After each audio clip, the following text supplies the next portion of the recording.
punya kewenangan mengatakan ijazah palsu. Itu kewenangannya sendiri ya. Halusinasi dia. Itu yang saya katakan tadi. Kalian jangan mendahulukan hukum gitu loh. Baik, Bang Andi, oke. Baik, kita jangan masuk ke psikolog kacamata Kalau kita memahami itu saya kira keliru ya. Kita tidak masuk ke psikolog kacamata hitam. Bang Andi, Kita menyuarakan apa yang menjadi aspirasi masyarakat dan yang sudah selama 13 tahun itu ditunggu. Ya, kenapa kemudian ada seseorang yang sangat pengecut, yang sangat tidak negarawan, yang tidak berani menunjukkan ijazah aslinya, bahkan sudah diingatkan oleh mantan wakilnya, yaitu Pak Yusuf Kalla. Dan bahkan kemarin, itu statement bagus banget nih, dari mantan Dubes Polandia, ya Pak Peter F. Gonta, yang mengatakan mau Jokowi itu menunjukkan ijazahnya yang akhirnya pun misalnya mau dibuktikan dengan segala cara itu seolah-olah asli, tetap jahat. Karena dia sudah membuat rakyatnya menderita selama sekian belas tahun. karena Anda Itu juga bagus. sering statementnya membuat ribut di tengah masyarakat, betul itu? Iya, karena ada orang yang buat ribut. Kalau dari dulu misalnya, orang itu selalu udah menunjukkan ijazahnya. Dari dulu loh ya, nggak cuma sekarang. Tapi kalau sekarang pun sudah sampai disentil oleh Pak JK pun nggak menunjukkan, ya itu kalau dalam bahasa saya terwelu. Tapi tujuannya ke DPR apa, Mas? Ingin aspirasinya terdengarkan atau mungkin ada tujuan lain? Iya, meskipun kan kita tahu lah 580 anggota Dewan, itu kan sekarang mungkin kalau kita dengar ya agak tidak terlalu mendengar suara rakyat. Tapi ya supaya rakyat tahu, kalau kita sudah juga memberitahu DPR, dengan segala cara. Kita sudah bersurat, kita juga sudah melobi, kita juga sudah meneriakkan dari luar pagar. Ada salah satu anggota DPR yang keluar mungkin?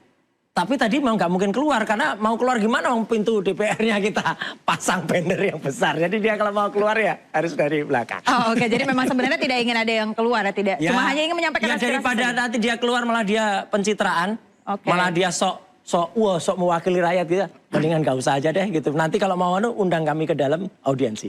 Cukup ramai tadi yang datang ya? Wah, banyak, kalau menurut salah satu podcast sahabat saya Sentana puluhan ribu katanya. Oke. Tapi enggak lah, enggak Oke. sampai lah. Oke, Paling baik. ya 2.000-an aja. Baik. sebenarnya. Tapi dari terakhir dari Polda Metro Jaya terkait dengan SP3 Rismon, itu dari pihak Anda bilangnya tidak sah. Emangnya kenapa, Mas? Ya sebenarnya nggak apa-apa, Pak Mas Kosinudin tadi bilang nggak sah. Kalau saya sih senyum saja. Yang nggak ada gunanya lagi keluar ya. Karena sebenarnya dia itu semenjak dilaporkan oleh kelompok dari pihak sana loh ya. Saya yang ngikuti laporannya aja Bill Fakih. Kemudian dari si siapa? Joshua Sinambel. Joshua, terus kemudian dari Roni itu. Ya sebenarnya dia kan sudah selesai.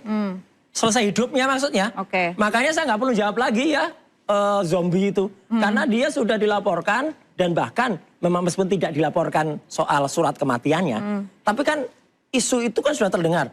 Bahwa dia sudah memalsukan surat untuk kematian. Mana bisa lagi dipercaya sih dia. Dia tadi Oke. juga celoteh panjang di depan pintu Polda itu. Saya akan tonton gini-gini. Udah nggak usah nantang-nantang. Dia ngapain dia harus menipu lagi masyarakat? Tuhannya aja ditipu sama dia. Ya, jadi ngapain? Oke, saya mau dengar tanggapannya dari Bang Rasman deh, Bang, terkait dengan SP3 ini, Bang. Katanya tidak sah. Jadi begini, hari ini mungkin saya melontarkan dua statement. Satu, selamat buat saudara Rismon Hasyaulon Sianipar. Karena SP3 sudah diterima dan juga sudah preskon tadi.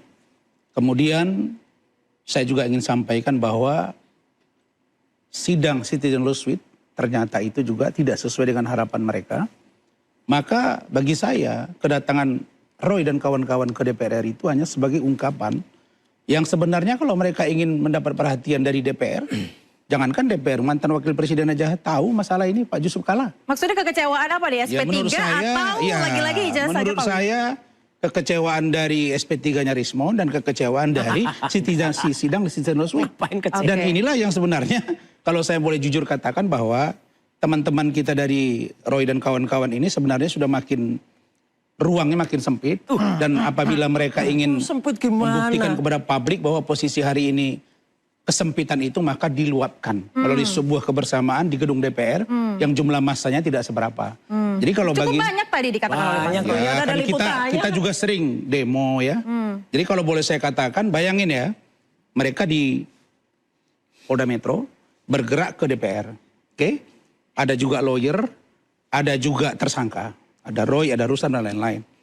Dan mereka menyampaikan bagaimana Pak Jokowi ini, maaf ya, mereka bukan saja lagi bicara tentang ijazah di situ, tapi udah bicara masalah kasus-kasus yang lain. Contohnya apa itu, Mas? Ya kan, Bang Rasman? contoh tangkap Adili, Jokowi dan lain sebagainya. Nggak ada hubungannya sama ijazah. Saya mau katakan bahwa mereka ini mencoba membangun satu narasi baru, bahwa kalau masalah ijazah mereka mulai tersudut, bukan narasi yang baru. Sehingga mencari kawan untuk jadi bertempur baru. Contoh, Pak JK ini kan masuk ke dalam pertempuran ini hari ini. Gara-gara persoalan ini. Terus saya koleksi pernyataan Roy. Saya kira kalau dia katakan 13 tahun, keliru berat. Pak Jokowi itu sejak wali kota Solo, sampai gubernur DKI, sampai presiden 2 periode, ijazah kan diberikan. Ijazah kan diberikan ke KPU, bukan kepada Mas Roy. Tidak jujur kepada publik. Nah mereka ributkan ini baru tahun terakhir kan. Jadi itu harus dikoreksi Mas Roy. Jangan orang saya koreksi, dibangun Roy, satu narasi seolah-olah Pak Jokowi tidak mempertunjukkan pada publik. Sekarang Pak Jokowi mau. Tadi terang-benderang kan, SD, SMP, SMA, bohong S1. lagi. Nah kita tunggu. Yang menarik adalah soal interupsi itu bohong lagi. Iya, sebentar Mas Roy. Terkait dengan Pak JK itu kan Pak JK tidak ada asap, tidak ada api, Bang Rasman. Begini, saya sudah katakan Selasa yang lalu di Rakyat Bersuara, bahwa apa yang dilaporkan Pak JK, kok kayaknya menurut saya ya, kalau dialamatkan Rismon kayaknya kurang tepat. Harusnya akun yang dilaporkan. Karena Rismon sudah mengatakan itu bukan suara dia. Dan bahkan Roy mengatakan itu juga bukan suara Rismon. Nah pertanyaan berikutnya, siapa yang harus dilaporkan? Akunnya, bukan Rismonnya. Itu loh. Jadi kalau saya boleh ada katakan bahwa salah ini ya, salah kaprah ya. Menurut saya, istilahnya itu ya salah pihak, kira-kira begitu kalau dalam konteks hukum. Saya mau dengar soal narasi baru yang Anda coba untuk ciptakan tadi dari Bang Rasman. Bukan narasi baru, Mbak. Kalau ada orang yang memang 99,9% ijazahnya itu palsu, ya memang harus ditahan, ditangkap. Maka itu tidak salah. Narasi itu udah lama banget. Bahkan tadi yang mengatakan dia ijazah palsu itu mana? Mas Roy? Ya. Mas Roy, yang mengatakan ijazah palsu siapa? Kami. Udah ya udah, Anda punya kewenangan mengatakan ijazah palsu. Itu kewenangannya sendiri ya. Halusinasi dia aja. Itu yang saya katakan tadi. Kalian jangan mendahulukan hukum gitu loh. Ada juga teman-teman dari UI Watch. Banyak banget tadi ada juga teman yang lain. Sekarang ada nggak putusan pengadilan yang mengatakan bahwa ijazah Pak Jokowi palsu? Baca bukunya Bonatua terbaru yang berusaha dipengaruhi oleh Andi Baca juga tidak ada. Tapi alhamdulillah Bonatua bukan menjadi indikator putusan pengadilan. Sendiri sudah mengatakan juga bahwa itu Dr. Bonatua bahwa ijazah Jokowi tidak pernah ada. Itu dalam buku terbaru. Tadi di launching bukunya. Ijazah Jokowi mengatakan tidak pernah ada. Kata siapa tidak pernah ada. Metode itu ijazah siapa? Mengatakan sampai Mas Roy. Enggak ada, Mbak. Mas Roy, saya mau tanya. Mas Roy, interupsi. Baca dari KPU dan itu juga Anda tidak boleh mengatakan seperti gini. Baik, coba kita dengarkan dari Bang Andi tadi yang interupsi. Baik, kita dari mana dia bisa dikatakan? Kita dengarkan tadi kata Mas Roy, Bang Andi soal dengan buku Bonatua yang Anda coba pengaruhi. Anda pengaruhi bagian mana? Saya katakan saya tidak mempengaruhi Bonatua. Bonatua itu sendiri dalam podcast saya di catatan dan dia mengatakan dia dipengaruhi kok. Dia menjelaskan bahwasanya udahlah yang namanya penelitian mereka itu adalah penelitian yang tingkat 3. Iya, bukan yang primer, untungnya. tertier. Artinya omon-omon. Itu jelas dia katakan itu. Omongannya podcastnya dia aja. Kalau dia dikatakan bahwa saya mempengaruhi, apa yang dipengaruhi? Gak ada apa-apanya. Ya, Bonatua sendiri meminta saya, Bang Andi coba dong bikin ini saya kata pengantar lah. Mana? Nggak ada. Testimoni. Nggak ada udah. Ya, buat buku saya, udah ya kan?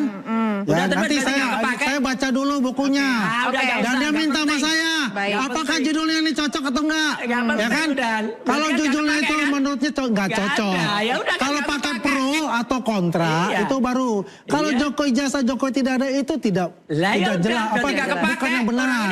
Tapi kalau pro dan kontra ijazah asli Pak Jokowi itu itu boleh. Itu akan bisa diberikan ya namanya testimoni. Tapi saya pengen tahu emosi dari seorang Bang Rismon. Anda kan selalu menemani beliau ya setelah SP3 ini seperti apa sih Bang Andi? Dia emosinya cuma sudah kayak dulu lagi ya. Artinya udah tertukar itu. Dia ada penyesalan dalam dirinya. Ada penyesalan dalam dirinya dan juga kita lihat tadi kan dia pakai kacamata. Dia terharu untuk itu. Ya. Artinya dan juga dia lihat. Dia jelaskan 480 halaman yang dia tulis. 49 halaman hanya dia ini. Tidak ada hubungannya dengan yang namanya Jokowi Sweat Paper punya Suryo. Maka dia tantang tuh. Orang pakai kacamata untuk bisa bagaimana untuk bertemu dengan dia. Kesehatan kalau diadu tuh. Aku punya pengetahuan kesehatan asli, Memkes saya. Orang pakai kacamata itu untuk menyembunyikan bahwa dia akan melakukan kebohongan. Maka ketika dia tadi pakai kacamata, dia ngawur. Nah, itu lebih ngawur. Ini apa? Ini Itu apa? lebih Baca ngawur. bukunya. Karena saya yang di dalam. Bukunya. Baca ngawur. Kita Ya kan? dia nggak punya Itu ilmu halusinasi. apa-apa. Orang Dia ada yang di ngawur, lapangan, saya di dalam. ada yang punya Maksudnya teorinya, kacamata baik. hitam atau kacamata biasa nih? Kacamata hitam. Oh, Saya betul. saya Saya masuk memang. Orang ini nggak ngerti apa ini. Gofur juga Bani, oke. D3 sastra. Baik, kita jangan masuk ke Saya psikologi kira kacamata tiga hitam. sastra. memahami itu saya kira keliru ya. Kita tidak masuk ke psikologi kacamata hitam. Bani, tapi terkait dengan Nggak ada statement buktinya. SP3 yang tidak sah dari pihak Roy CS, Anda seperti apa Ya itulah menanggapinya? kalau orang mereka sudah Mana ketakutan. buktinya, Mbak? Tanya Oke. SP3-nya mana coba? Suratnya Mereka mana? Tuh. ketakutan. Ayo, Itu surat tunjukkan. SP3-nya. Boleh Tunjukkan, dilihatkan. Udah dipresentasikan ke sana. Oke. Kita, Ya, saya ingin abang bacakan sedikit saja Isinya nggak kesimpulannya ada. Bang ya.